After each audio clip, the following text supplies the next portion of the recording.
আসসালামু আলাইকুম। আশা করি সকলে ভালো আছেন। আজকে আমি আপনাদের সাথে আলোচনা করব বীজগণিতের মান নির্ণয় নিয়ে। যদি আমাদের গণিত প্রশ্নের মধ্যে এইরকম প্রশ্ন থাকে তাহলে কিন্তু আমাদের সমাধানটা সূত্রের আকারে পুরো অঙ্কটা করে দেখিয়ে দিতে হয়। কিন্তু যদি এমসিকিউ আকারে আসে, যদি এই প্রশ্নটাই এমসিকিউ প্রশ্নে আসে তাহলে আমরা কিভাবে অল্প সময়ের মধ্যে টেকনিক করে করতে পারবো, এটাই আজকে আমি আপনার সাথে আলোচনা করব। যদি আমার এমসিকিউ প্রশ্ন এরকম থাকে, আমাকে খেয়াল করতে হবে চলকের কোনো পাওয়ার আছে কিনা।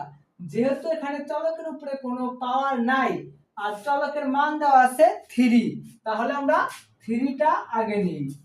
এরপর আমাকে খেয়াল করতে হবে কোনটার মান বের করতে বলা হয়েছে। এখানে বর্গের মান বের করতে বলা হয়েছে না, তাহলে এখানে বর্গ করে দেই। তার সাথে 2 বিয়োগ করে দিলে 9 - 2 সমান 7। এই आंसर মিলে গেছে না। এভাবেই এমসিকিউ আসলে অল্প সময়ের মধ্যে বের করতে পারি। এখন আসি, যদি আমার চলকের মান দেওয়া থাকে, যদি চলকের মান স্কয়ার থাকে এবং যে মানটা বের করতে বলা হবে সেটা কিউ থাকে, তাহলে কি করব?